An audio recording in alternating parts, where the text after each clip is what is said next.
नमस्कार प्यारे दोस्तों, आज के सेशन में आप सभी का हार्दिक स्वागत है। अभिनंदन दोस्तों, यह वीडियो सीटेट के सेकंड पेपर एसएसटी से संबंधित होगा, अतः आप इस वीडियो को पूरा जरूर देखिएगा क्योंकि परीक्षा के दृष्टिकोण से वीडियो बहुत ही महत्वपूर्ण है। आपको बता दें, हमारे चैनल के माध्यम से विभिन्न प्रतियोगी परीक्षाओं की प्रिपरेशन करवाई जाती है, जैसे CTET, UP TET, UGC NET, assistant professor, KVS, NVS, UP TGT, PGT. अतः दोस्तों, इस चैनल को आप सब्सक्राइब जरूर कर लीजिएगा क्योंकि परीक्षा के दृष्टिकोण से हम बेहतरीन कंटेंट प्रोवाइड करते हैं। ठीक है, आइए शुरू करते हैं आज का वीडियो। पहला प्रश्न है, समुद्रगुप्त को किस वाद्य यंत्र को बजाते हुए सिक्कों पर दिखाया गया था? आपके ऑप्शन है दोस्तों आपके सामने, तानपुरा, सितार, बीड़ा और बांसुरी। आपका ऑप्शन दोस्तों थर्ड सही हो जाएगा, बीड़ा। समुद्रगुप्त संगीत प्रेमी थे। ठीक, ये गुप्त वंश के महानतम शासकों में से एक थे।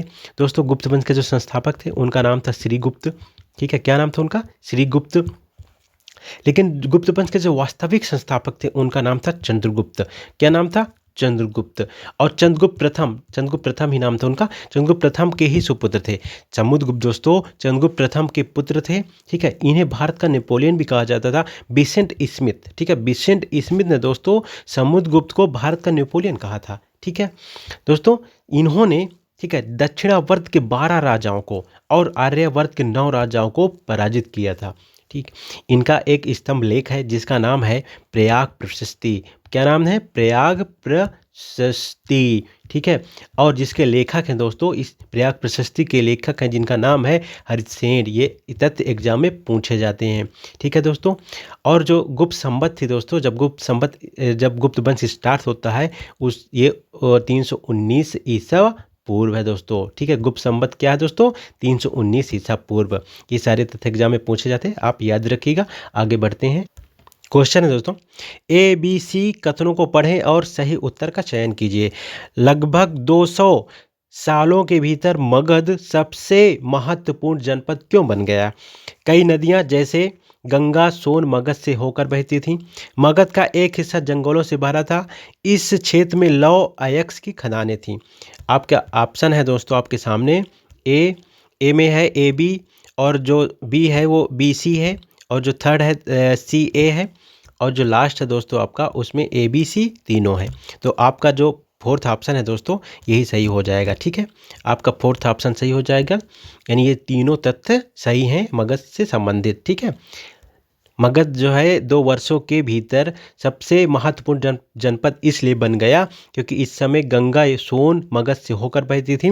मगध का एक हिस्सा जंगलों से भरा था। इस क्षेत्र में लौह अयस्क की खदानें भी थीं। ठीक है दोस्तों, आगे चलते हैं, नेक्स्ट प्रश्न देखते हैं।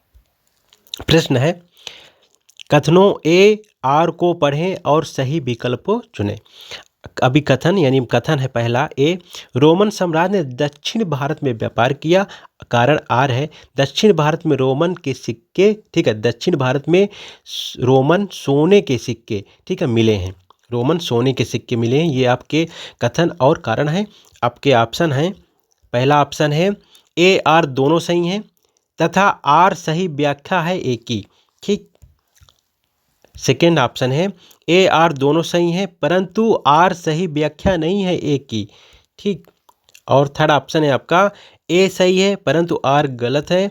लास्ट है ए सही है परंतु आर सही, ए गलत है परंतु आर सही है। ठीक है, तो दोस्तों आपका ऑप्शन फर्स्ट सही हो जाएगा। इसमें ऑप्शन फर्स्ट सही हो जाएगा, ए आर दोनों सही हैं और आर दोस्तों ए की व्याख्या है सही। ठीक है ना, जो आर है दोस्तों ए की सही व्याख्या है, ऐसा है। रोमन साम्राज्य ने दक्षिण भारत में व्यापार किया क्योंकि दक्षिण भारत में रोमन सोने के सिक्के मिले हैं दोस्तों। ठीक है, आगे चलते हैं। सोने के सिक्के मिले तभी तो पता चलता है कि इन्होंने यहाँ पर व्यापार किया था। आगे देखते हैं नेक्स्ट प्रश्न। क्वेश्चन है दोस्तों, निम्नलिखित में से कौन सा मध्ययुगीन काल के वाणिज्यिक शहर का लक्षण है? ठीक है, रूपक के लक्षण बात एक है। आगे देखते हैं, ऑप्शन है आपका, मंदिर अर्थव्यवस्था समाज दोनों के लिए महत्वपूर्ण होता था। यह राजाओं की राजधानी होता था। ठीक है, और ये थर्ड है, वहाँ सामान्यतया मंडीपिका होता था। ठीक है, और नेक्स्ट है, पुरोहितों एवं तीर्थयात्री वहाँ के नागरिकों और यात्रियों की मुख्य संरचना संयोजक बनाते थे। तो दोस्तों आपका ऑप्शन थर्ड सही हो जाएगा इसमें, यह आपका वहाँ सामान्यतया मंडीपिका होता था। ओके, नेक्स्ट क्वेश्चन देखते हैं दोस्तों। क्वेश्चन है दोस्तों, इतिहास के कालक्रम, ठीक है, इतिहास के कालक्रम पर कथनों ABC पर विचार कीजिए और सही उत्तर का चयन कीजिए। ए है, अंग्रेज इतिहासकारों ने भारत के इतिहास को 3 युगों में बांटा। विभाजन धर्म के विचार पर आधारित था। विभाजन में उपमहाद्वीप की अपार विविधता की उपेक्षा की गई है। तो ऑप्शन आपके हैं, देख लीजिए। पहला ABC सभी सही हैं, ABC सही है और C गलत है। ठीक, थर्ड ऑप्शन है ABC सही है और B गलत है। ठीक है, लास्ट है BC सही है और A गलत है। तो दोस्तों आपका ऑप्शन फर्स्ट सही हो जाएगा इसमें, ये पहला ABC सभी सही है, मतलब इसमें दोस्तों सभी सही हैं, ये बात सत्य है।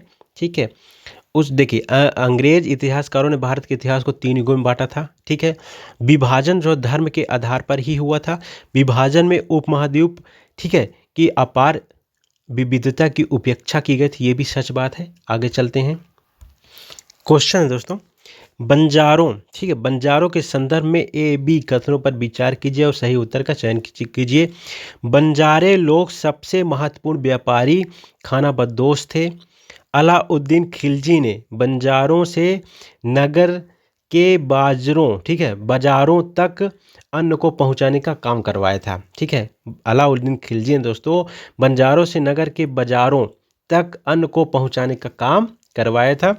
आपके ऑप्शन है दोस्तों, कौन सा ऑप्शन सही हो जाएगा?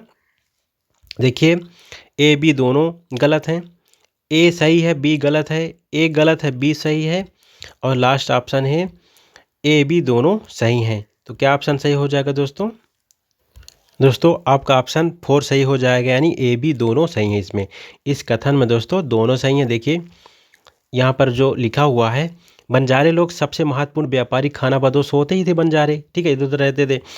अलाउद्दीन खिलजी ने बंजारों से, ठीक है ना, नगर के बाजारों तक अन्न पहुंचाने का काम करवाया था, ये बात बिल्कुल सच है। ओके, आगे चलते हैं। क्वेश्चन है दोस्तों, 17वीं सदी तक अनेक यूरोपीय उपनिवेशकों ने नील की खेती करना प्रारंभ कर दिया था।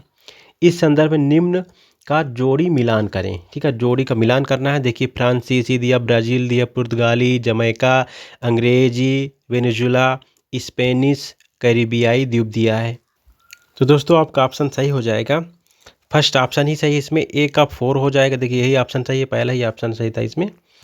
ठीक है, तो इसमें देखिए A का 4 है, ये इसका मिलान कर दीजिए। आपका फ्रांसीसी कैरिबियाई द्वीप में प्रारंभ किए थे, और जो पुर्तगाली थे दोस्तों B का 1 हो जाएगा, ब्राज़ील, और C का 2 ये आपका जमैका, अंग्रेजी जमैका, और स्पेनिश दोस्तों आपका ये वेनेजुला संबंधित, ये आपका सही हो जाएगा। याद रखिएगा आप इस को। आगे चलते क्वेश्चन है दोस्तों, निम्नलिखित कथनों पर विचार कीजिए और सही विकल्प को चुनिए। गन्ने की निजी व्यवस्था के अंतर्गत बागान मालिक स्वयं अपनी ज़मीन में गन्ने का उत्पादन करते थे। ठीक, निज खेती की व्यवस्था में बागान मालिक या तो ज़मीन खरीद लेते थे या दूसरे ज़मींदारों से ज़मीन भाड़े पर लेते थे तथा मजदूरों को काम पर लगाकर नील की खेती करवाते थे। निज खेती व्यवस्था में बागान मालिक को बहुत सारे मजदूरों तथा बड़ी मात्रा में हल बैलों की ज़रूरत पड़ती थी। तो आपके ऑप्शन है आपके सामने दोस्तों, ये हैं ABC, यानी मतलब तीनों सही हैं आपके। पहला ऑप्शन है ABC, तीनों सही हैं, और दूसरा है B, AB दोनों सही हैं, और थर्ड ऑप्शन है आपका BC, ठीक है, B और C सही है, और लास्ट ऑप्शन है आपका AC सही है। ठीक है, तो दोस्तों जो आपका सही आंसर होगा ये आपका थर्ड ही है, B और C। B और C सही है। देखिए आप देख लीजिए क्यों सही है, पहला गलत है, ठीक है ना, पहला ऑप्शन गलत है दोस्तों। गन्ने की निज व्यवस्था के अंतर्गत बागान मालिक स्वयं अपनी ज़मीन में गन्ने का उत्पादन, देखिए स्वयं नहीं करते थे। ठीक है, निज खेती की व्यवस्था बागान मालिक या तो ज़मीन खरीद लेते थे या दूसरे ज़मींदारों से ज़मीन भाड़े पर लेते थे और मजदूरों को काम पर लगाकर नील की खेती करवाते। यही सही है, ये सही है, और दूसरा भी सही है, मतलब C वाला भी सही है। निज खेती व्यवस्था में बागान मालिक को बहुत सारे मजदूरों और बड़ी मात्रा में हल बैलों की ज़रूरत पड़ती थी, बिल्कुल करेक्ट है दोस्तों। आगे चलते हैं। क्वेश्चन है दोस्तों, राम मोहन रॉय ने, ठीक है, राम मोहन रॉय ने अपने लेखन में तर्क दिया और विश्वास उत्पन्न किया कि सती होने की अनुमति नहीं है। ठीक है, क्योंकि आपके ऑप्शन है, पहला है अंग्रेज इसके खिलाफ और विरुद्ध थे, प्राचीन ग्रंथ इसका समर्थन नहीं करते थे। ठीक है, ऑप्शन है आपके नेक्स्ट, प्राचीन ग्रंथ जो सती प्रथा का समर्थन करते थे उनको फेंक देना चाहिए, महिलाएं जो सती हुई वो मृत्यु की कामना करती थीं। ठीक, तो दोस्तों आपका ऑप्शन सही हो जाएगा सेकेंड, प्राचीन ग्रंथ इसका समर्थन नहीं करते थे। ठीक है, कोई प्राचीन ग्रंथ इसका समर्थन नहीं करता था। ठीक है ना, क्योंकि देखिए राजा राम मोहन रॉय ने अपने लेखन में तर्क दिया और विश्वास उत्पन्न किया सती होने की अनुमति नहीं, क्योंकि प्राचीन ग्रंथ इसका ठीक है समर्थन नहीं करते थे। आपको बता दें राजा राम मोहन रॉय ने, ठीक है, 1829 में दोस्तों सती प्रथा पर रोक लगवाई थी। उस समय जो गवर्नर थे, भारत के पहले गवर्नर, जिनका नाम था विलियम बेंटिक, ठीक है ना, विलियम बेंटिक के द्वारा दोस्तों इस सती प्रथा पर रोक लगवाई गई थी। ओके दोस्तों, आगे चलते हैं, नेक्स्ट प्रश्न देखते हैं। क्वेश्चन है दोस्तों, महिलाओं से जुड़े हुए सुधारों को के संदर्भ में निम्नलिखित कथनों पर विचार कीजिए। पहला है, ईश्वरचंद्र विद्यासागर ने विधवा विवाह का मुद्दा उठाया। मद्रास प्रेसिडेंसी में वीरेशलिंगम पुंतलू ने विधवा विवाह के समर्थन में एक संगठन बनाया। विवाह करने वाली विधवाओं को समाज में आसानी से स्वीकार कर लिया गया। अब देखिए उपरोक्त में से कौन सा सही ऑप्शन है। देखिए आपके ए बी सी, केवल ए और केवल, ठीक है, ए सी और केवल बी सी। अब देखते हैं कौन सा सही होगा। दोस्तों आपको बता दें कि जो आपके ए है और बी, ये दोनों ऑप्शन सही हो जाएंगे और आपका ये थर्ड गलत हो जाएगा। देखिए बताते हैं, ईश्वरचंद्र विद्यासागर ने दोस्तों विधवा पुनर्विवाह करवाया था। ठीक है ना, आपको बता दें इन्होंने विधवा पुनर्विवाह एक अधिनियम बनवाया था। 1856 में विधवा पुनर्विवाह अधिनियम बना था। ये उस समय जो लॉर्ड वो थे, वायसराय थे, ठीक है ना, भारत के जो वायसराय, पहले वायसराय थे जिनका नाम था लॉर्ड कैनिंग, ठीक है ना, लॉर्ड कैनिंग, ठीक है, लॉर्ड कैनिंग थे दोस्तों। इनके समय ही विधवा पुनर्विवाह, ठीक है, एक अधिनियम बना था। और किसके प्रयासों से बना था? ईश्वरचंद्र विद्यासागर। ये क्वेश्चन पूछा जाता है 1856, ठीक है दोस्तों। और दोस्तों आपको बता दें मद्रास प्रेसिडेंसी में वीरेशलिंगम पुतलू, ये भी दोस्तों विधवा विवाह के लिए समर्थन किए थे, ठीक है ना। और एक संगठन भी बनाया था इन्होंने 1874 में दोस्तों, स्त्री शिक्षा के लिए एक संगठन बनाया, विधवाओं के विवाह के लिए भी समर्थन किया। और इन्हीं के प्रयास से, ठीक है, 1881 में पहला विधवा पुनर्विवाह होता है। ठीक है, पहला विधवा पुनर्विवाह दोस्तों कब होता है? 1881 में। किन के प्रयास से होता है? वीरेशलिंगम पुत्तों के प्रयास से। ओके, ये आंध्र प्रदेश के थे दोस्तों। ओके, आगे चलते हैं। तो दोस्तों आपका ऑप्शन ए और बी, ये सेकंड सही हो जाएगा ये, ठीक है, सेकंड ऑप्शन सही हो जाएगा, ए और बी। ओके, आगे चलते हैं। हाँ, ये जो थर्ड ऑप्शन था ना बी, ये थर्ड मतलब सी जो था, विवाह करने वाली विधवाओं को समाज में आसानी स्वीकार ऐसा नहीं था। उस समय समाज ने आसानी से कहाँ स्वीकार किया था, तो ये बिल्कुल गलत है। ओके, ठीक है। अब आगे क्वेश्चन है, फिर कथन और कारण वाला क्वेश्चन है दोस्तों। ये देखिए, इसको पढ़िए और सही विकल्प का चयन कीजिए। पहला है, 19वीं शताब्दी में जब लड़कियों के लिए पहले स्कूल खोले गए तो लोगों ने उनके प्रति भय था। ठीक है, लोगों में उनके प्रति क्या था? भय था। यानी 19वीं शताब्दी में जब लड़कियों के लिए पहले स्कूल खोले गए थे तो लोगों में उनके प्रति भय था। लोगों को भय था कि स्कूल जाने पर लड़कियों पर दुष्प्रभाव पड़ेगा।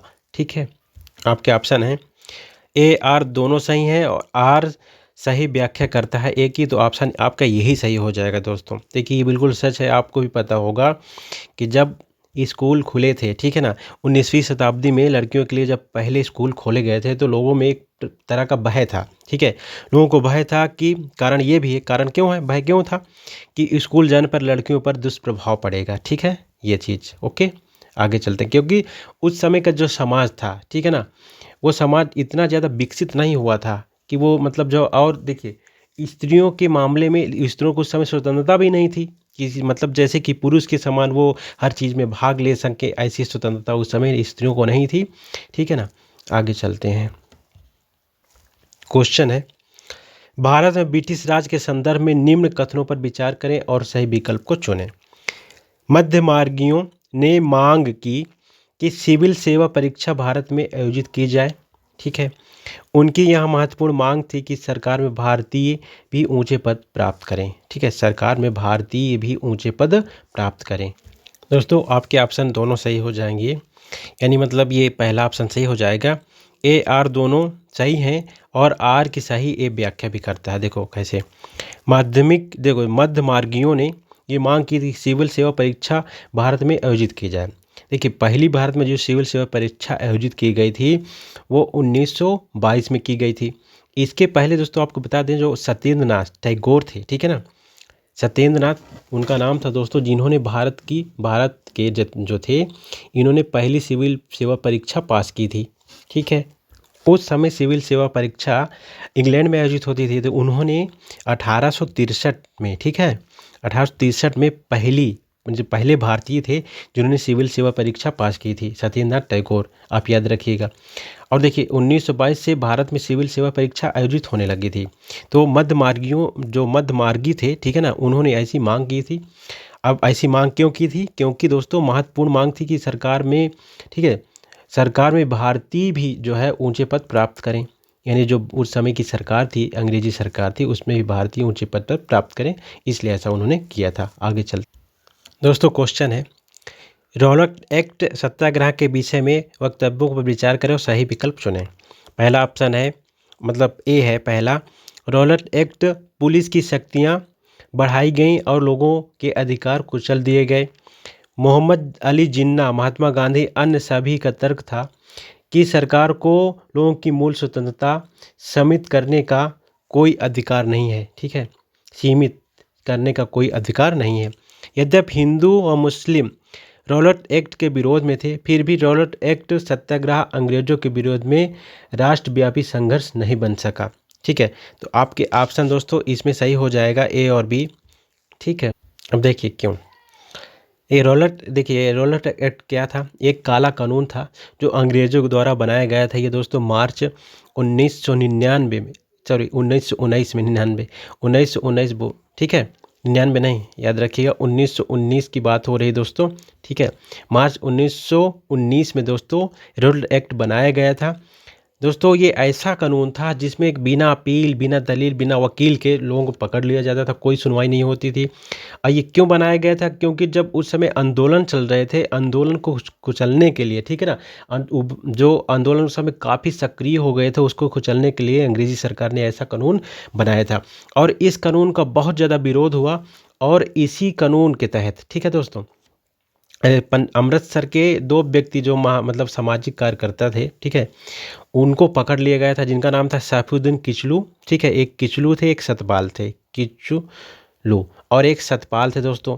इनको पकड़ लिया गया था और इन्हीं के विरोध में, इनको छुड़ाने के लिए अमृतसर में ही दोस्तों आपको बता दें कि जो 13 अप्रैल, ठीक है, 13 अप्रैल 1919 में, ठीक है, 1919 में, ठीक है, जलियांवाला बाग हत्याकांड वहीं पर हुआ था। ठीक है दोस्तों, मतलब वहाँ पर काफ़ी भीड़ इकट्ठा हुई थी इनको छुड़ाने के लिए। तो जो जनरल डायर थे, अंधाधुंध इन पर गोलियां चलवा दी थी। जलियांवाला, ठीक है, एक बाग था, ठीक है, वहीं पर अमृतसर में दोस्तों, और ये घटना वहीं हुई थी। ओके, तो ये इसी संबंधित थी, रोलेट एक्ट से ही संबंधित थी। तो पहला ऑप्शन आपका सही हो जाएगा, पहला ऑप्शन ए और बी सही है। जो ए है, देखिए इसमें क्या लिखा है, रोलेट एक्ट द्वारा पुलिस की शक्तियाँ बढ़ाई गई थी। श्योर सी बात है, पुलिस की शक्ति बढ़ा दी गई थी, उनको अधिकार दिए गए थे, लोगों के जो अधिकार थे उनको कुचल दिया गया था। कोई बात किसी की नहीं मानी जा रही थी, ना वकील कोई ले सकता था, कोई दलील नहीं दे सकता था, कोई अपील नहीं होती थी। मोहम्मद अली जिन्ना, महात्मा गांधी, अन्य सभी का तर्क था कि सरकार को लोगों की मूल स्वतंत्रता को सीमित नहीं करना चाहिए। ठीक है, लेकिन जो ये बाद में है ना सी, ये गलत है। हिंदू मुस्लिम रोलेट एक्ट के विरोध में थे, ऐसा नहीं है दोस्तों, विरोध में, ठीक है, विरोध में नहीं थे। ठीक है, फिर भी रोलेट एक्ट अंग्रेजों के विरोध में राष्ट्रव्यापी संघर्ष नहीं बन सका। ठीक है, संघर्ष वो बन सका था। ठीक है, ये ऑप्शन आपका सही गलत हो जाएगा। ठीक है, यद्यपि हिंदू मुस्लिम रिवोल्ट एक्ट के विरोध में थे, ठीक है, फिर भी रिवोल्ट एक्ट सत्याग्रह अंग्रेजों के विरोध में राष्ट्रव्यापी संघर्ष नहीं बन सका। तो यही बस गलत हो जाएगा, बाकी आपके दोनों पहले वाले सही हैं। ठीक है, ए और बी सत्य हैं, बाकी ठीक है सी गलत है। ओके दोस्तों, आगे चलते हैं, देखते हैं नेक्स्ट क्वेश्चन है दोस्तों। सरकारी शिक्षण संस्थाओं में अध्ययन, सरकारी संस्थाओं में नौकरी के अवसर में सहयोग हेतु किन आधारों को अपनाया गया था? ठीक है, देखिए सरकारी शिक्षण संस्थाओं में अध्ययन और सरकारी संस्थाओं में नौकरी के अवसर में सहयोग हेतु किन आधारों को अपनाया गया था, ये आपका क्वेश्चन है। आपके ऑप्शन हैं, ठीक है, मतलब जो ए और बी सी है, उसके विकल्प भी बाद में होंगे ऑप्शन अलग से। जाति, ठीक है, पारिवारिक आय, लिंग, व्यक्तिगत, ठीक है, आय। तो आपका जो ऑप्शन है दोस्तों पहला ही सही हो जाएगा, ए और बी। ठीक है, ये बी सी तीनों, मतलब ये पहले जाति भी सही है, पारिवारिक आय भी सही है और लिंग भी सही, व्यक्तिगत आय सही नहीं है। देखिए एक ऑप्शन में इसमें और भी ए बी भी दिया है, तो ए बी भी सही हो जाएगा ये। ठीक है ना, तो इसका मतलब आपका पहला और दूसरा दोनों सही जो ऑप्शन बनाया गया था, तो इस ऑप्शन दोस्तों गलत बनाया गया था आयोग द्वारा। ठीक है, तो ये दोनों सही हो जाएंगे। तो इस तरह के ऑप्शन होंगे, तो आप ध्यान रखिएगा। तो आपके देखिए सरकारी शिक्षण संस्थाओं में अध्ययन और सरकारी संस्थाओं में नौकरियों के अवसर हेतु, ठीक है, किन आधारों को अपनाया जाता है? किन आधारों को अपनाया जाता है? एक जाति को अपनाया जाता है, पारिवारिक आय को देखा जाता है और लिंग को देखा जाता है, व्यक्तिगत आय को देखा नहीं जाता है। ओके, ये आपका गलत हो जाएगा, बाकी सारे सही हो जाएंगे। आगे चलते हैं, क्वेश्चन है दोस्तों, दिए गए कथन ए और बी को पढ़िए और सही उत्तर का चयन कीजिए। पृथ्वी का खिंचाव बल और सौरमंडल को बांधे रखता है। पृथ्वी का खिंचाव बल सौरमंडल को बांधे रखता है। वाह ग्रह सूर्य से बहुत दूर हैं तथा चट्टानों से बने हैं। ठीक है, आपके ऑप्शन हैं, ए सही है, बी गलत है, पहला है। ठीक है, दूसरा है ए गलत है, बी सही है, और तीसरा है ए बी दोनों सही हैं। ठीक है, और फोर्थ है आपका ऑप्शन ए बी दोनों गलत हैं। तो दोस्तों आपके ये दोनों ऑप्शन गलत हैं, आपका फोर ही सही हो जाएगा। ये ऑप्शन आपका सही है। ठीक है, ये दोनों गलत हैं दोस्तों। ठीक है, मतलब पृथ्वी का खिंचाव बल सौरमंडल को बांधे रहता, ऐसा नहीं है। ठीक है ना, ये मतलब पृथ्वी का खिंचाव बल नहीं होता है। ठीक है ना, सारे देखिए जो गुरुत्वाकर्षण का बल लगता है, तो वो मतलब जितने ग्रह हैं सारे ग्रहों के द्वारा लगता है, ये जरूरी नहीं पृथ्वी के द्वारा ही लगे। तो ये आपका देखिए वैसे भी गलत हो गया। पृथ्वी का ही खिंचाव बल मतलब सौरमंडल को बांधे रहे, तो बिल्कुल गलत बात है ना। वाह, ठीक है जी, बाहरी ग्रह जो हैं, जो बाहरी ग्रह हैं सूर्य से बहुत दूर हैं, श्योर सी बात है, लेकिन चट्टानों के बने नहीं हैं सारे। ठीक है, ये भी गलत है। ठीक है, तो आपकी ये दोनों गलत हैं। ओके, आगे चलते हैं, नेक्स्ट क्वेश्चन है दोस्तों, गल्फ स्ट्रीम गर्म जल धाराएं हैं। गल्फ स्ट्रीम गर्म जल धाराएं हैं, अतः इनमें चलने की प्रवृत्ति होती है। ठीक है, चलने की प्रवृत्ति क्या होती है आपको बता दें, ऑप्शन है आपके सामने, भूमध्य रेखा की ओर, भूमध्य रेखा की ओर, ध्रुवों की ओर, न भूमध्य रेखा की ओर न ध्रुवों की ओर, और लास्ट ऑप्शन है आपका कुछ निश्चित नहीं है। ठीक है, तो देखिए जो गल्फ स्ट्रीम जल धारा दोस्तों, ये ठंड जल गर्म धारा है, आपको पता ही है, इसमें बताया ही क्वेश्चन में है। और दोस्तों ये इसके बारे में तथ्य बताते हैं, ये जो अटलांटिक महासागर है ना, उसकी ये जलधारा है। ठीक है, गल्फ स्ट्रीम दोस्तों अटलांटिक महासागर की एक गर्म जलधारा है। ठीक है, अटलांटिक महासागर जिसे आंध महासागर भी कहा जाता है। ठीक है ना, और अटलांटिक महासागर इस आकार का बनता है, ये भी तथ्य होता है। ठीक है, अब दोस्तों आपको एक चीज़ बताते हैं, जो जलधाराएँ होती हैं, जो गर्म जलधाराएँ होती हैं, वो हमेशा देखिए आपकी ये पृथ्वी है, ये जो आपका भूमध्य सागर हो गया ये। ठीक है, जो भूमध्य सागर 0 होता है, और जो आपके ध्रुव होते हैं ये 90 होते हैं, यहाँ से स्टार्ट होकर 90 तक आते हैं, इधर भी इसी तरह होता है। तो दोस्तों क्या होता है कि जो जलधाराएँ होती हैं, जो गर्म होती हैं, देखिए आपको ये भी बता दें, जो सबसे गर्म भाग होता है आपका ये निम्न अक्षांश, यानी मतलब जो भूमध्य सागर ही होता है। भूमध्य सागर को निम्न अक्षांश भी कहा जाता है, क्योंकि यहाँ 0 से स्टार्ट होता है तो निम्न हुआ, और यहाँ 90 तक होता है भूमध्य रेखा की तरफ, ध्रुवों की तरफ, ये ध्रुव हैं। ठीक है, तो दोस्तों गर्म जलधाराएं हमेशा ध्रुवों से ये ध्रुव बोल रहे हैं, ये भूमध्य सागर से ध्रुवों की ओर चलती हैं। ठीक है, याद रखिएगा हमेशा ये बात।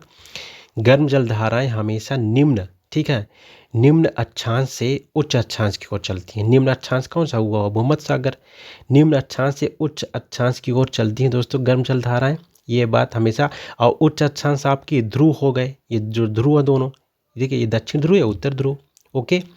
और जो ठंडी जलधाराएं होती, देखिए इधर ठंडा रहता है क्योंकि मतलब 6 महीने मतलब यहाँ रात होती है और 6 महीने दिन होता है यहाँ भूमध्य सागर, ये ध्रुवों में ये दो पोल होते हैं। तो यहाँ ठंडा पानी होता है, तो जो ठंडी जलधाराएं होती हैं ये हमेशा उच्च अक्षांश, यानी मतलब देखिए 90 है यहाँ, उच्च अक्षांश से निम्न अक्षांश की ओर चलती हैं। तो ये तथ्य याद रखिएगा। तो आपका ऑप्शन इसमें क्या सही हो जाएगा? गर्म जलधारा किधर से चलती हैं? तो इनकी चलने की प्रवृत्ति हमेशा ध्रुवों की ओर होती है, ध्रुवों की ओर होती है। बताया ना आपको कि जो ध्रुव होते हैं ये पोल होते हैं, ये 90 अंश की तरफ ध्रुव होते हैं, तो ये निम्न अक्षांश से चल करके उच्च अक्षांश की तरफ आती हैं गर्म जलधाराएं, ठंडी उच्च से निम्न की तरफ जाती हैं। ओके, याद रखिएगा। आगे चलते हैं दोस्तों। प्रश्न है, देखिए, देशांतर के संबंध में निम्न दो कथनों पर विचार कीजिए। सभी देशांतरी यामात्रों की लंबाई समान होती है। प्रमुख यामात्रों का मान 180 देशांतर होता है, यानी प्राइम मेरिडियन की बात कर रहा है ये, प्राइम मेरिडियन, ठीक है, इंग्लिश में। तो दोस्तों जो आपका, देखिए पहले आपको समझाते हैं प्रश्न का मतलब क्या है। देखिए देशांतर की रेखाएं आप जानते होंगे। देखिए जो मतलब हॉरिजॉन्टल रेखाएं होती हैं, ठीक है, काल्पनिक रेखाएं हॉरिजॉन्टल ऐसे ऐसे बनी होती ना पृथ्वी पर, तो ये अक्षांश रेखाएं होती हैं। लेकिन दोस्तों जो वर्टिकल लाइन होती है ना, वर्टिकल इस तरह जो लाइन बनी होती हैं, इनको देशांतर रेखा कहा जाता है। तो दोस्तों इनकी लंबाई समान होती है। ये इनकी जो देशांतर रेखा होती है दोस्तों, इनकी सारी लंबाई समान होती है, 360 होती हैं देशांतर रेखाएं, तो इनकी लंबाई समान होती है। ये पहला तो सही हो जाएगा। लेकिन प्रमुख जो प्राइम मेरिडियन होता है दोस्तों, उसका मान 180 देशांतर होता है, ये नहीं सही है। उसका मान दोस्तों जो प्राइम मेरिडियन होता है उसका मान 0 होता है दोस्तों। और जो 0 रेखा है ये आपकी मतलब जो है ग्रीन विच मीन टाइम से गुजरती है आपकी लंदन से, ठीक है। जो ग्रीन विच मीन टाइम है दोस्तों, ये आपका लंदन से गुजरता है, और लंदन के टाइम से दोस्तों हमारे भारत का टाइम 5.5 घंटा आगे है, ठीक है। आप याद रखिएगा, लंदन के टाइम से यानी ग्रीन विच मीन टाइम से भारत का जो टाइम है वो 5.5 घंटा आगे है। तो आपका ये सेकंड गलत हो जाएगा। और 180 जो मतलब जो डिग्री होता है दोस्तों, ये आपकी अंतर्राष्ट्रीय डेट लाइन होती है। ओके, याद रखिए। आगे चलते हैं दोस्तों। क्वेश्चन है, निम्नलिखित कथनों ए बी सी पर विचार कीजिए और सही विकल्प का चुनाव कीजिए। विश्व के ताप कटिबंधों का वर्गीकरण अक्षांशों के आधार पर होता है। उत्तर और दक्षिण ध्रुवों को जोड़ने वाली काल्पनिक रेखाएं अक्षांश कहलाती हैं। सभी देशांतरों की लंबाई समान होती है, ठीक है। तो ये तो ऑप्शन आपका सही हो जाएगा। सभी देशांतरों की जो लंबाई वो समान हो जाती है, सी वाला सही हो जाएगा। उत्तर दक्षिण ध्रुवों को जोड़ने वाली काल्पनिक रेखाएं अक्षांश कहलाती हैं, तो ये गलत है। क्यों? देखिए अब देखिए ये आपकी पृथ्वी है, तो उत्तर ध्रुव आपका ये होगा और दक्षिण ये होगा, तो इनको जोड़ने वाली रेखाएं क्या होती हैं? उत्तर और दक्षिण को जोड़ने वाली रेखाएं तो दिशांतर होती हैं, लेकिन यहाँ लिखा क्या है? अक्षांश लिखा है ना। अक्षांश रेखाएं हमेशा जो है हॉरिजॉन्टल होती हैं, काल्पनिक रेखाएं होती हैं, ठीक है ना, ठीक। और ये समांतर होती हैं, आप याद रखिएगा, अक्षांश रेखा हमेशा समांतर, इनकी बीच की दूरी मतलब जो है बराबर होती है। एक बात याद रखिएगा, जो देशांतर रेखाएं होती हैं उनकी बीच की दूरी समान नहीं होती है, लेकिन जो अक्षांश रेखाएं होती हैं उनकी बीच की दूरी, ये देखिए ये जो बीच की दूरी है, ये वाली दूरी, ये दूरी समान होती है, याद रखिएगा, ठीक है ये बात बिल्कुल। तो आपका ऑप्शन जो आपका बी है ये गलत हो जाएगा और सी सही हो जाएगा। और जो विश्व के ताप कटिबंधियों का वर्गीकरण अक्षांशों के आधार पर, ये भी सही है। देखिए जो उष्णकटिबंधी हो गया, ठीक है, शीत कटिबंधी होगा, ये सारे जो है आपके अक्षांश के आधार पर होते हैं। जैसे जहाँ पर 0 होगा यानी भूमध्य सागर होगा, सॉरी भूमध्य रेखा जहाँ पर है 0 अक्षांश को भूमध्य रेखा कहते हैं, इक्वेटर कहते हैं। तो ये जो है दोस्तों आपका यहाँ पर गर्मी बहुत होती है, क्योंकि सूर्य की किरणें जो है यहाँ पर साल भर बराबर पड़ती हैं, ठीक है ना। तो इस वजह से कि सूर्य की किरणें हमेशा जब यहाँ बराबर पड़ेगी तो यहाँ गर्मी ज़्यादा होगी, तो ये आपका उष्णकटिबंधीय होता है, ठीक है ना। इसलिए मतलब इन्हीं के आधार पर इसको, जैसे कि मतलब 0 से लेकर के 10 तक आपका उष्णकटिबंधीय होता है, उसके आगे शीतोष्ण नहीं, वो उपोष्णकटिबंधीय हो जाएगा, इसी तरह आगे सब रहता है। ओके, आप याद रखिएगा इस चीज़ को। तो आपका ऑप्शन क्या सही हो जाएगा? ए सही है और आपका सी सही है। तो ए सी जहाँ पर होगा वो सही हो जाएगा, आपका थर्ड सही हो जाएगा इसमें, ये वाला। ठीक है, आगे चलते हैं। क्वेश्चन है दोस्तों, भारत के भौगोलिक लक्षणों को पढ़ते हुए अध्यापिका ने छात्रों को विंध्य सतपुड़ा श्रृंखलाओं में बहने वाली नदियों को मानचित्र पर चिन्हित करने को कहा। निम्नलिखित में से कौन सी नदियों को वो चाहती थी कि छात्र चिन्हित करे? कौन सी नदी हैं जो, ये पूछा गया है कि विंध्य और सतपुड़ा श्रृंखलाओं में बहने वाली नदियों की बात हो रही, तो कौन सी नदियां हैं वो दोस्तों? आपके ऑप्शन हैं, देख लीजिए। नर्मदा ताप्ती, नर्मदा महानदी, ताप्ती गोदावरी, ठीक है, और कृष्णा गोदावरी, ये देख लीजिए। तो दोस्तों आपका ऑप्शन फर्स्ट ही सही हो जाएगा। ये देखिए नर्मदा और ताप्ती, देखिए जो विंध्य की श्रृंखलाएं हैं और सतपुड़ा, ठीक है, आपको बता दें जो विंध्य और सतपुड़ा की श्रृंखलाएं हैं आपकी, ये मध्य प्रदेश में सतपुड़ा है, विंध्य है, ठीक है। तो यहाँ पर जो है इनके देखिए बीच में आपकी नर्मदा नदी बहती है, अमरकंटक से नर्मदा बहती है, ठीक है, ताप्ती भी। और एक चीज़ और आपको बता दें, देखिए जैसे भारत है ना, जो भारत के जो पश्चिम की तरफ ये जाती हैं बह करके, ठीक है ना, भारत के पश्चिम की तरफ यानी गुजरात की तरफ ये जाती हैं जा करके बह करके, ठीक है। यानी मतलब जो इनका बहाव है दोस्तों, ये मतलब जो पश्चिम की तरफ है। और बाकी नदियाँ जो हैं, जैसे महानदी हो गई दोस्तों, तो आप पता है महानदी ये दक्षिण की तरफ जाती है, और नर्मदा तो आपकी, ठीक है, और गोदावरी आपकी भी जाती है, दक्षिण की नदी हैं ये सारी, कृष्णा गोदावरी सब दक्षिण की नदी हैं। तो ये नहीं होगा दोस्तों, आपका फर्स्ट ही सही हो जाएगा। विंध्य और सतपुड़ा के, ठीक है, जो नदियां हैं इनके बीच में बहती हैं दोस्तों आपकी नर्मदा और ताप्ती हैं, याद रखिएगा। दोस्तों आपको एक चीज़ और बता दें, नर्मदा और ताप्ती डेल्टा नहीं बनाती हैं। जो देखिए दक्षिण की तरफ जितनी भी नदियाँ जाएंगी वो डेल्टा बनाएंगी, ठीक है ना, तो ये डेल्टा नहीं बनाती हैं, ये भी एक तथ्य है, ठीक है, याद रखिएगा। और नर्मदा ताप्ती आपकी किसी और बहती हैं, आप बता दिए पश्चिम की तरफ, यानी गुजरात में जा कर के गिरती हैं, गुजरात के, ठीक है। ओके दोस्तों, तो आप याद रखिएगा जो पश्चिम की ओर नदियाँ बहती हैं वो डेल्टा नहीं बनाती हैं। जितनी भी नदियाँ दक्षिण की ओर बहती हैं, ठीक है, जैसे गोदावरी, कृष्णा, ठीक है, ये सब डेल्टा बनाती हैं। और दक्षिण भारत की सबसे बड़ी नदी आपको पता ही होगा गोदावरी है, ठीक है, जिसे भारत की मतलब दक्षिण भारत की गंगा भी कहा जाता है, ठीक है। और एक चीज़ और, जो नर्मदा नदी, ये मैकाल, जो अमरकंटक का मैकाल पर्वत सबसे बड़ा है ना, वहीं से निकलती है, याद रखिएगा इस चीज़ को। ओके, आगे चलते हैं। क्वेश्चन है दोस्तों, महासागरीय धाराओं के संदर्भ में निम्न दो कथनों पर विचार कीजिए और सही विकल्प का चुनाव कीजिए। जिस स्थान पर गर्म और ठंडी जलधाराएं मिलती हैं वह स्थान विश्व भर में सर्वोत्तम मत्स्य क्षेत्र माना जाता है। जहां गर्म और ठंडी जलधाराएं मिलती हैं उस स्थान को नौ संचालन में बाधा उत्पन्न होती है। ऑप्शन है आपके, ठीक है, तो ये देखिए आपके ए सही, ए जो है ए सही है, बी गलत है, ए गलत है, बी सही है, ए बी दोनों सही हैं, या बी दोनों गलत है। लास्ट में ऑप्शन था आपका बी दोनों गलत है, ठीक है। ये तो आपका ऑप्शन दोस्तों इसमें सही हो जाएगा, थर्ड सही हो जाएगा, बी दोनों सही हैं। देखिए आपको बता दें, गर्म और ठंडी जलधारा जहाँ पर मिलती हैं वहाँ पर सर्वोत्तम मत्स्य क्षेत्र बनता है, ये बात बिल्कुल सच है। और जहाँ गर्म और ठंडी जलधाराएं मिलती हैं उस स्थान पर नौ संचालन में बाधा उत्पन्न होती है दोस्तों, ये बात बिल्कुल सच है, ठीक है। आगे चलते हैं। क्वेश्चन है दोस्तों, प्रारंभिक एवं माध्यमिक स्तर की एक कक्षा में शिक्षिका पारितंत्र के विषय में पढ़ा रही, निम्नलिखित में से उनके लिए, ठीक है, क्या उपयोगी सूचना हो सकती है? स्थान विशेष की जलवायु संबंधी परिस्थिति, अधिक वर्षा वाले वन उदाहरण के रूप में, एक छोटी ताल उदाहरण के रूप में।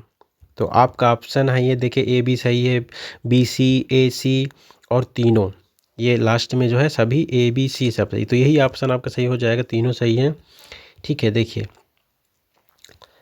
पारितंत्र के बारे में पढ़ाया जा रहा है, ठीक है, तो उसके बारे में जब आप पढ़ाएंगे तो ए स्थान विशेष की जलवायु संबंधी परिस्थिति के बारे में बताएंगे, अधिक वर्षा वाले वन उदाहरण के रूप में, एक छोटी ताल के उदाहरण के रूप में, ये सारी चीज़ें बताई जाएगी। ठीक है, तभी पाई तंत्र के बारे में और चीज़ें क्लियर हो पाएंगी। ओके, आगे चलते हैं।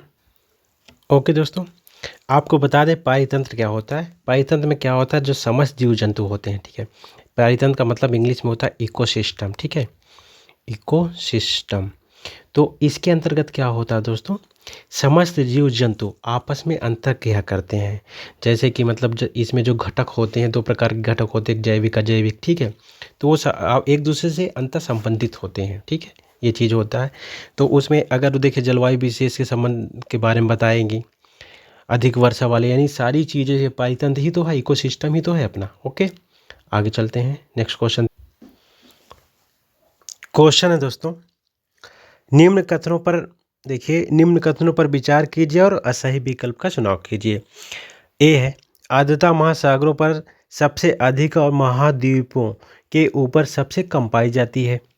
संघनन ठंडा होने की मात्रा, ठीक है, संघनन ठंडा होने की मात्रा हवा के सापेक्ष आर्द्रता पर निर्भर होता है।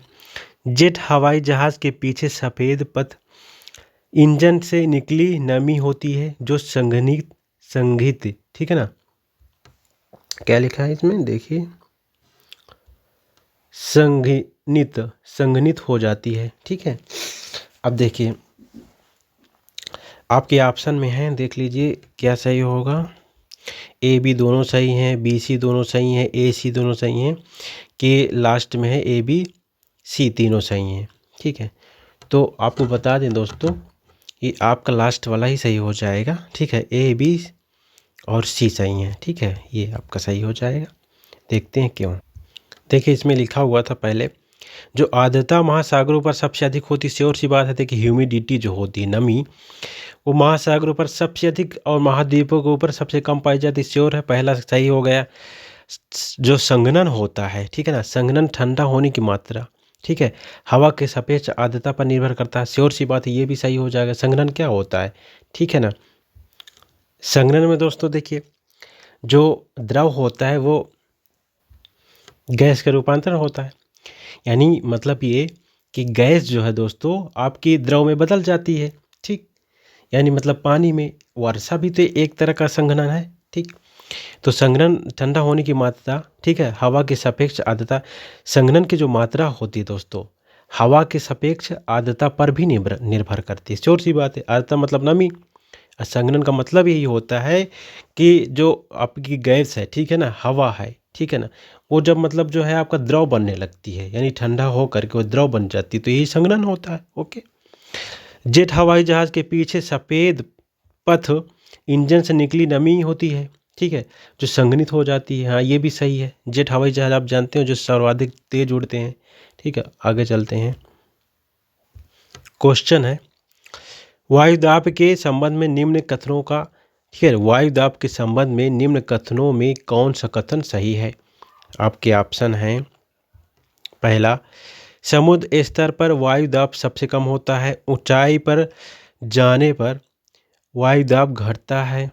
ठीक है, उच्च तापमान वाले क्षेत्रों की वायु ठंडी होती है। नेक्स्ट है, लास्ट ऑप्शन है आपका, कम तापमान वाले क्षेत्रों की वायु गर्म होकर के ऊपर उठती है। क्या ऑप्शन सही हो जाएगा दोस्तों? तो दोस्तों आपका ऑप्शन सही हो जाएगा, ऊंचाई पर जाने पर वायुदाब घटता है।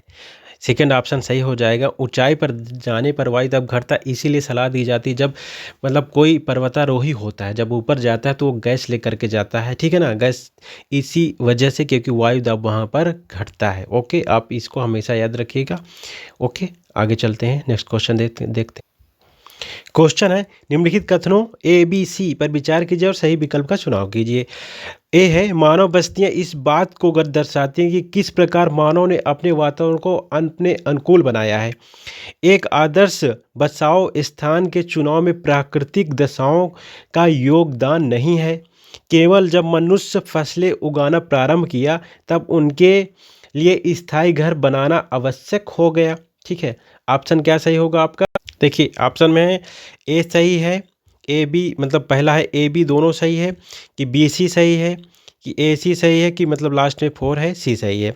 तो आपका ऑप्शन ए और सी ए और सी दोस्तों सही हो जाएगा, थर्ड ऑप्शन आपका ये सही हो जाएगा, ए सी। अब क्यों देखते हैं, यहाँ पर बी गलत है दोस्तों। यहाँ पर देखिए लिखा हुआ है एक आदर्श बसाओ, ठीक है, स्थान के चुनाव में प्राकृतिक दशाओं का योगदान नहीं होता, ये गलत है। होता है, प्राकृतिक दशाओं का योगदान तो होता ही होता है, श्योर सी बात है। जब मानव, ठीक है, मानव बस्तियां इस बात को दर्शाती हैं कि किस प्रकार मानव ने अपने वातावरण को अनुकूल बनाया है, हाँ बिल्कुल सही है। केवल जब मनुष्य ने फसलें उगाना प्रारंभ किया तब उसके लिए स्थायी घर बनाना आवश्यक हो गया था, ये भी बिल्कुल सही है। ये नवपाषाण काल की बात हो रही है, ठीक है। आगे चलते हैं दोस्तों। क्वेश्चन है, जल एक संसाधन के संबंध में ए बी सी को ध्यान में रखते हुए सही विकल्प का चुनाव कीजिए। पृथ्वी पर जल न बढ़ाया जा सकता और न घटाया जा सकता है। केवल 2.7% पृथ्वी पर पानी मानव उपयोग के लिए उपयुक्त है। जल एक नवीनीकरण संसाधन है, ठीक है। ऑप्शन है आपके, देख लीजिए, कोई ए बी सही है कि बी सी सही है कि केवल ए सी सही है कि मतलब सभी सही हैं। क्या ऑप्शन हो जाएगा सही दोस्तों? देखिए आपको बता दें, जो पीने योग्य पानी है दोस्तों, ठीक है, पृथ्वी पर वो 2.7 ही है, ठीक है ना, पृथ्वी पर, ठीक है। पानी मानव उपयोग के लिए सिर्फ इतना ही है, याद रखिएगा। और पृथ्वी पर जल ना बढ़ाया जा सकता और ना घटाया, ये भी बात बिल्कुल सच है।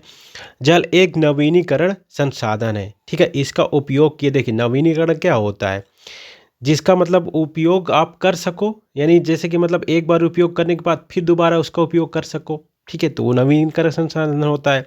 तो ये नवीनीकरण संसाधन है ही है, ओके। जैसे कि इससे आप बिजली भी उत्पन्न कर सकते हो, ठीक है, ओके दोस्तों।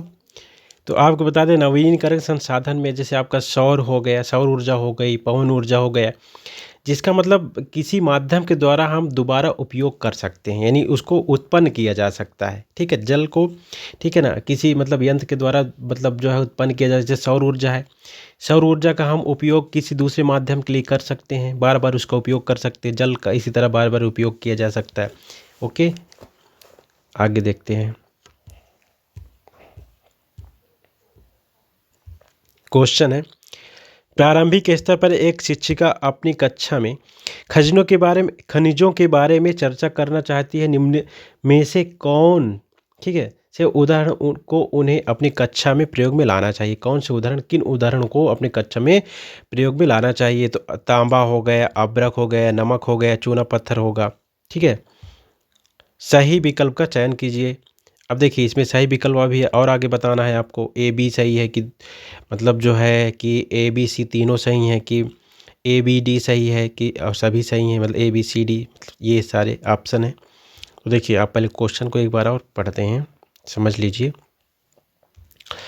प्रारंभिक स्तर पर एक शिक्षिका अपनी कक्षा में खनिजों, ठीक है, के बारे में चर्चा करना चाहती है। निम्न में से किन उदाहरणों को उन्हें अपनी कक्षा में प्रयोग में लाना चाहिए, ठीक है। तो दोस्तों ऑप्शन आपका डी इसमें सही है, मतलब सारे हो जाएंगे, ओके। देखिए अब देखिए खनिज की जब वो बात करेंगी तो तांबा भी एक खनिज है, अभ्रक भी एक खनिज है, नमक भी एक खनिज है और चूना पत्थर भी एक खनिज। इन सारी चीज़ों की जब बात करेगी तभी वो चीज़ें समझ पाएंगी, तो ये सभी सही हो जाएंगे, ओके। आगे चलते हैं। क्वेश्चन है, इसके लिए गर्म आर्द्र जलवायु सुअपवाहित दोमट मृदा की आवश्यकता होती है। ए बी के लक्षणों को फसलों के आधार पर पहचानना है। देखिए ये क्वेश्चन था, दिए गए लक्षण ए बी के आधार पर फसलों की पहचान करें। सेकेंड था, इस फसल की वृद्धि के लिए पर्वतीय ढाल अधिक उपयुक्त होती है, ठीक है। मतलब देखिए कुछ ऑप्शन दिए होंगे और ये उसकी विशेषताएं हैं। देखिए आपके कौन हैं, चाय, कॉफ़ी, कपास, चावल, ये देखिए ऑप्शन में है चाय, कॉफ़ी, कपास, चावल। मतलब उपयुक्त जो विशेषता लिखी है किस फसल की विशेषता है, मतलब इस फसल में गर्म जलवायु, ठीक है, आर्द्र जलवायु और सुअपवहित दोमट मृदा की आवश्यकता होती है। इस फसल की वृद्धि के लिए पर्वतीय ढाल भी होता है। देखिए पर्वतीय ढाल किस में होता है, आपको बता दें, जो चाय होती है, ठीक है दोस्तों, ये असम में होती है, ठीक। इसमें भी पर्वतीय ढाल की ज़रूरत होती है, ठीक है, लेकिन ये जो मिट्टी है दोमट मिट्टी की आवश्यकता नहीं होती है। तो इसके बाद आपका ऑप्शन क्या है, आपका ऑप्शन है कॉफ़ी, कपास, चावल। देखिए जो कपास है, कपास आपका सर्वाधिक कहाँ होता है, गुजरात में होता है। यानी काली मिट्टी की ज़रूरत कपास में होती है। चावल, चावल तो आपका हर जगह होता है, आपको पता है उत्तर प्रदेश में भी होता है, पश्चिम बंगाल में सर्वाधिक पश्चिम बंगाल में होता है। तो वहाँ कैसी मिट्टी की ज़रूरत होगी? वही समान मिट्टी की ही ज़रूरत इसमें भी होती है, ठीक है। लेकिन इसमें पानी की ज़्यादा ज़रूरत होती है, उसमें पानी की ज़रूरत नहीं लिखी है। तो एक ही ऑप्शन आपका बचता है, ये ऑप्शन आपका बी बचेगा, यानी कॉफ़ी की में ऐसी कॉफ़ी का जो सर्वाधिक उत्पादन होता है कर्नाटक में होता है, आपको बता दें। कर्नाटक में कॉफ़ी का सर्वाधिक उत्पादन होता है और चाय का असम में सर्वाधिक होता है और कपास को ज़रूरत बता ही दिए। दोस्तों, ये जो गर्म एवं आर्द्र जलवायु की ज़रूरत होती है दोस्तों, और दोमट मिट्टी, ये आपकी कॉफ़ी के लिए होती है। ओके, चाय के लिए ठीक है, आपको बताया ही था कि चाय मतलब असम में होती है, पर्वतीय ढाल की ज़रूरत तो इसमें भी होती है। असम में वो पर्वतीय ढाल में होती है लेकिन कम होती है ज़रूरत, ठीक है। ओके, आगे चलते हैं। क्वेश्चन है, निम्नलिखित में से कौन सा विविधता की ओर संकेत करता है? समान जाति के परंतु भिन्न स्थानों पर रहने वाले लोग अपनी ही जात के लोगों से शादी ब्याह कर सकते हैं। एक ही इलाके के छात्र परंतु भिन्न जातियों से संबंध रखते हैं, स्कूल में पढ़ते हैं। समान धार्मिक आस्था से संबंध रखने वाले लोग एक ही इलाके में रहते हैं। विभिन्न समुदायों की ज़रूरतों की खाद्य सामग्री, कपड़ों एक शॉपिंग इलाके में उपलब्ध हैं, ठीक है। तो आपके ऑप्शन में देखिए दिया हुआ होगा, ए बी सही है, बी सी सही है, या और तीनों सही हैं कि बी डी सही है आपके ऑप्शन में। तो क्या सही हो जाएगा आप इसमें देखिए पहले, इसके बाद बताइए। तो दोस्तों इसमें ऑप्शन आपका देखिए लास्ट में जो है ना 4, यही सही हो जाएगा, ठीक है। ये 4 ऑप्शन सही हो जाएगा, बी और डी सही है। जो ऊपर लिखी गई चीज़ें हैं उपरोक्त, उसमें बी और डी सही है। देखिए बी और डी में क्या है देखते हैं हम। विविधता की बात हो रही, तो विविधता में क्या होते हैं? समान जात के परंतु भिन्न स्थानों पर रहने वाले लोग अपनी ही जात के लोगों के साथ ब्याह कर सकते हैं, ये भी सही बात है। विभिन्नता की बात हो रही, विविधता की बात हो रही है। और डी में विभिन्न समुदायों की ज़रूरतों की, ठीक है, विभिन्न समुदायों की ज़रूरतों की खाद्य सामग्री, कपड़े एक ही शॉपिंग, ठीक है, मॉल में एक ही शॉपिंग इलाके में उपलब्ध हों, ठीक है। तो दोस्तों ये भी सही है। देखिए भारत विविधताओं का देश है, यहाँ पर देखिए विभिन्न समुदाय की चीज़ एक ही शॉपिंग मॉल से मिल भी सकती हैं, ये बात बिल्कुल सही है। तो विविधता आ गई वहाँ। लेकिन जो इसमें लिखा है एक ही इलाके के छात्र परंतु भिन्न जातियों के से संबंध रखते हैं, स्कूल में पढ़ते, तो ये बात गलत हो जाएगी, ठीक है। एक ही इलाके के छात्र परंतु भिन्न जातियों से संबंध रखते, ये गलत है। समान धार्मिक आस्था संबंध रखने वाले लोग एक ही इलाके में रहते हैं, ठीक है, ये भी समान धार्मिक आस्था, ये ऐसी बात नहीं होती है, ठीक है। विविधता की बात देखिए होती है तरह तरह के लोग वहाँ रहते हों, यानी मतलब विभिन्न धर्मों के लोग रहते हों, ठीक, विभिन्न तरह की भाषा बोलते हों, ओके, ये विविधता की बात होती है। लेकिन यहाँ पर समान धार्मिक आस्था रखने वाले लोग एक ही इलाके में रहते हों, ये बात आपकी गलत है। दोनों सही गलत है आपकी, ठीक है ना। ओके दोस्तों, तो आपका ऑप्शन क्या सही हो जाएगा इसमें? बी, ये एक ही इलाके के छात्र परंतु भिन्न जाति से संबंध रखते हैं, स्कूल में पढ़ते हैं, ये आपका सही हो जाएगी। गलत नहीं, सही है दोस्तों, ओके। और आपका डी ये भी सही है, ठीक, बी और डी सही हैं, दोनों सही हैं। बाकी समान जात के परंतु भिन्न स्थान पर रहने वाले लोग एक ही जात से ब्याह कर सकते, ये बात गलत है आपकी। और ये आपकी सी भी गलत है। ओके, आगे चलते हैं। क्वेश्चन है, निम्नलिखित में से कौन सा चलन विविधता की स्वीकार्यता की तरफ संकेत करता है? विविधता की बात देखिए यहाँ भी हो रही है। महिलाओं को सार्वजनिक वाहनों जैसे टैक्सियों, तिपहियों, बसों को चलाने के लिए प्रोत्साहित करना चाहिए। आत्म सहायता गुट बनाना जिसमें केवल महिलाएं हों, वो भी कुछ समुदायों के लोगों को ज़मीन, दूसरी संपत्तियां खरीदने की अनुमति देना। त्योहारों को मनाने के लिए एक पार्क उन लोगों के लिए सुरक्षित रखना आसपास के इलाकों में रहते हों। तो आपका ऑप्शन क्या सही हो जाए?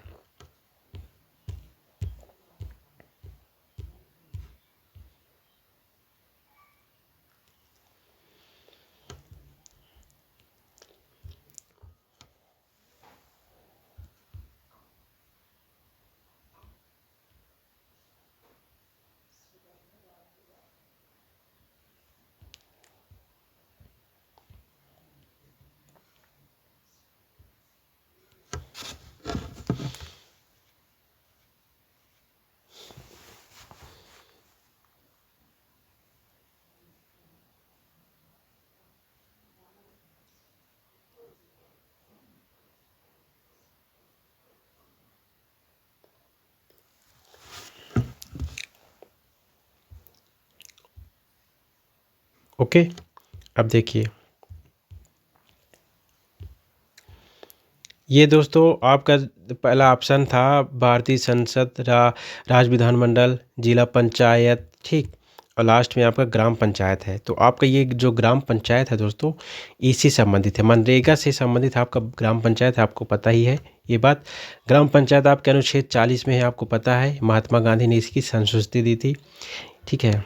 आगे चलते हैं, क्वेश्चन आप एक बार देख सकते हो अगर देखना है।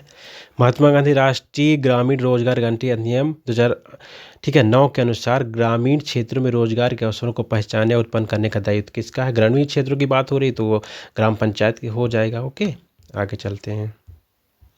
क्वेश्चन है दोस्तों, निम्नलिखित का, ठीक है, सुमेलन कीजिए, सही विकल्प का चयन कीजिए। सरकार के स्तर और निर्णय के प्रकार। केंद्र सरकार क्या कर सकती है, राज्य सरकार और स्थानीय सरकार के बारे में दिया है। पहला है रत्नागिरी में एक हिस्से को खोलने का निर्णय, 2000 रुपये का नोट जारी करने का निर्णय, क्षेत्रीय परिवहन, ठीक है, कार्यालय बनाने का निर्णय। तो देखिए आपके ऑप्शन है, ये देखिए आपका दिया हुआ ए का बी सही है कि ये, तो आपका इसमें दोस्तों सी सही हो जाएगा, यानी थर्ड वाला, ये वाला, ठीक है। यानी ए का 2 और बी का 3 और सी का 1, ठीक है। ए का 2, ठीक है, यानी केंद्र सरकार दोस्तों आपको पता ही है 2000 रुपये का नोट जारी करने का निर्णय ले सकती है। पता है आरबीआई, आपको पता है ना, ये नोट जारी करते हैं। और इसके बाद जो है राज्य सरकार, आपको पता है बीए, ठीक, जो राज्य सरकार होती है तो आपका क्षेत्रीय परिवहन कार्यालय खोलने की, ये आपका हो जाएगा, राज्य बी का 3 हो जाएगा, ये आपका सही हो जाएगा।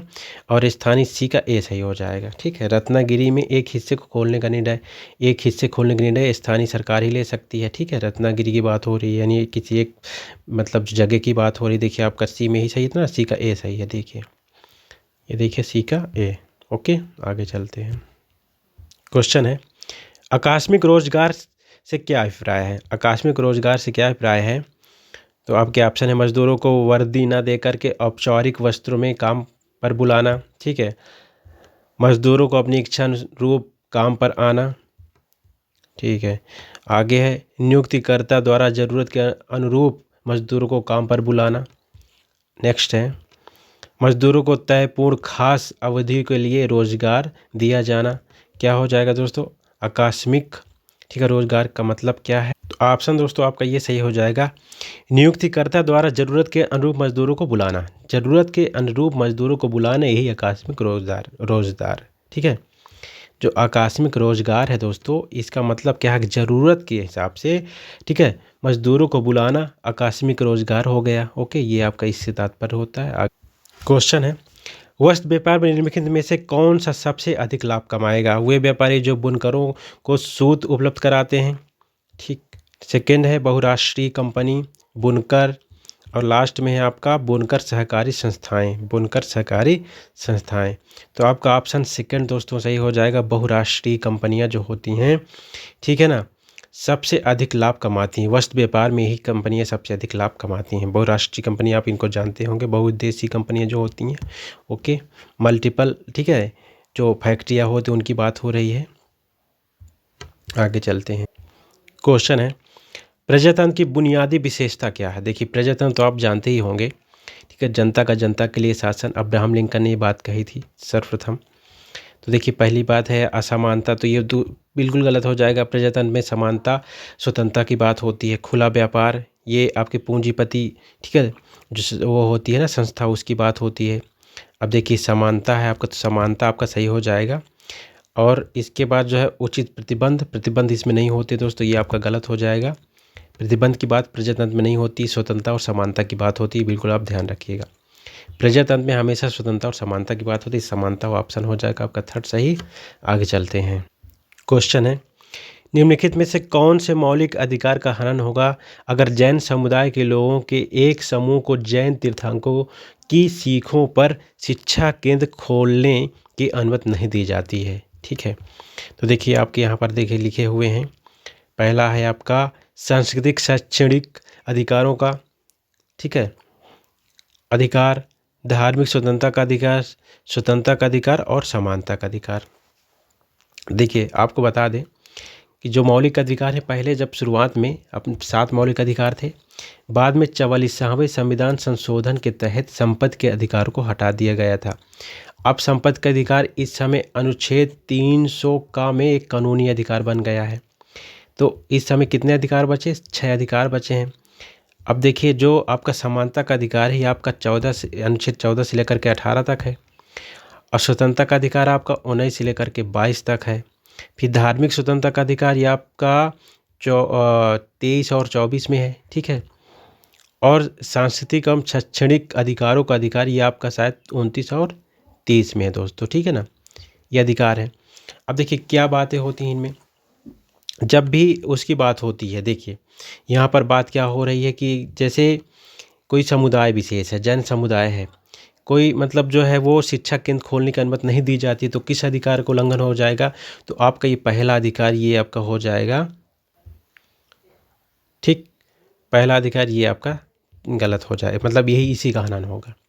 ये आपका ऑप्शन आपका सही है, इसी का मतलब जो है हनन हो जाएगा। अगर देखिए ये बात क्या करता है, सांस्कृतिक शैक्षणिक अधिकारों का जो अधिकार होता है ये बात करता है कि हम मतलब जो कोई विशेष समुदाय है, ठीक है, वो अपनी मनपसंद जो है शिक्षा संस्थान खोल सकता है, ठीक, ये इसकी बात करता है, ठीक। ओके दोस्तों, तो जो आपका 29 अनुच्छेद है और जो 30 है, ठीक है, 30, तो इसमें अल्पसंख्यकों के हितों की बात की गई है। और जो 30 अनुच्छेद है दोस्तों, इसमें बात की गई है कि कोई भी धार्मिक संस्था है, ठीक है ना, या कोई भी समुदाय है, धार्मिक समुदाय है, तो अपने मनपसंद, ठीक है ना, वो संस्थाएं खोल सकता है, ठीक है। इसमें ये बात कि उसको मनाही नहीं होगी, अगर उसको रोका जाता है तो इस अनुच्छेद का उल्लंघन हो जाएगा, तो यही बात इसमें हो रही, तो ये ऑप्शन सही हो जाएगा। आगे चलते हैं। क्वेश्चन है दोस्तों, संवैधानिक उपचारों के अधिकार से क्या अभिप्राय है? क्वेश्चन के ऑप्शन हैं आपके, सरकार का संविधान में संशोधन करने का अधिकार, नेक्स्ट है नागरिकों को उनके मौलिक अधिकारों को हनन करने होने पर न्यायपालिका में अपील करने का अधिकार, ठीक है, अपील करने का अधिकार। नेक्स्ट है सरकार का संवैधानिक प्रावधानों को प्रयोग करते हुए अपनी शक्ति को बढ़ाने का अधिकार, ठीक है। और लास्ट में है आपका नागरिकों का संविधान में नए प्रावधानों को जोड़ने की मांग करने का अधिकार। तो ऑप्शन आपका ये जो न्यायालय में ये भी सही हो जाएगा, ठीक। नागरिकों को उनके मौलिक अधिकारों को हनन होने पर न्यायालय में अपील करने का अधिकार होता है दोस्तों। इसमें देखिए संवैधानिक उपचारों का अधिकार है दोस्तों आपका, ये अनुच्छेद 32 में है। संवैधानिक उपचारों का अधिकार अनुच्छेद 32 में, जो 31 अनुच्छेद था वो संपत्ति का अधिकार था, उसको हटा दिए गए, हमने बताया ना। वही समय कानूनी अधिकार है, अनुच्छेद 300 का में है वो, ओके। तो 32 में दोस्तों संवैधानिक उपचारों का अधिकार है, जिसे भीमराव अंबेडकर ने संविधान की आत्मा कहा था। संविधान की आत्मा इन्हीं अधिकारों को भीमराव अंबेडकर ने कहा था दोस्तों। आपको बता दें, आपको जो मौलिक अधिकार हैं ये मतलब जो यूएसए है ना, यूएसए के संविधान से यानी अमेरिका के संविधान से लिया गया था।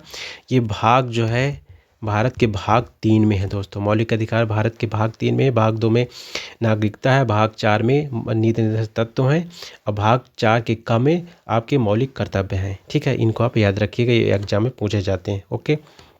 और जो संवैधानिक उपचारों के अधिकार, इसमें मतलब 5 तरह की रीट की बात होती है, बंदी प्रत्यक्षीकरण, परमादेश, ठीक है, अधिकार परीक्षा, उत्प्रेषण, ये सारी चीज़ें इनमें होती हैं, ठीक है। आप एक बार इनको ज़रूर पढ़ लीजिएगा। आगे चलते हैं। ओके दोस्तों, एक तथ्य और है, देखिए आपको पता है जब कोई मतलब हमारे अधिकारों का हनन होता है, कोई करता है हमारे अधिकारों का हनन, तो हम सीधे सर्वोच्च न्यायालय में अनुच्छेद 32 के तहत जा सकते हैं।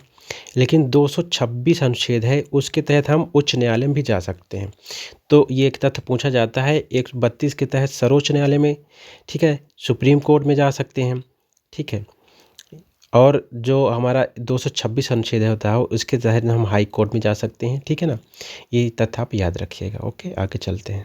क्वेश्चन है, सर्वोच्च न्यायालय के किस क्षेत्राधिकार के अंतर्गत केंद्र राज्यों के बीच विवाद को शामिल किया गया है? आपके ऑप्शन है दोस्तों, प्रारंभिक क्षेत्राधिकार, अपीली क्षेत्राधिकार, सलाहकारी क्षेत्राधिकार, और लास्ट में है अवशिष्ट क्षेत्राधिकार, ठीक है। लास्ट में क्या है? अवशिष्ट क्षेत्राधिकार। तो दोस्तों आपको बता दें, ये आपका सही हो जाएगा, पहला वाला जो ऑप्शन है ये सही हो जाएगा, प्रारंभिक क्षेत्राधिकार 100 अनुच्छेद 131 से संबंधित है दोस्तों। जो केंद्र राज्यों का विवाद होता है दोस्तों, ये प्रारंभिक क्षेत्राधिकार आता है अनुच्छेद 131 से संबंधित है। ओके दोस्तों, देखिए जो अपीली क्षेत्राधिकार होता है ये आपका 132 से लेकर के 136 तक होता है, ठीक है। इसमें अपीली क्षेत्राधिकार की बात कही गई है। और जो सलाहकारी क्षेत्राधिकार दोस्तों होता है 143 में है दोस्तों। ये जब राष्ट्रपति को ऐसा लगता है कि कोई प्रश्न जो है उसको ज़रूरी है पूछना, यानी मतलब राष्ट्रपति जो है सर्वोच्च न्यायालय से सलाह ले सकता है, यही है अपीली सलाहकारी क्षेत्राधिकार, ठीक है। सलाहकारी परामर्श क्षेत्राधिकार भी इसे कहते हैं दोस्तों।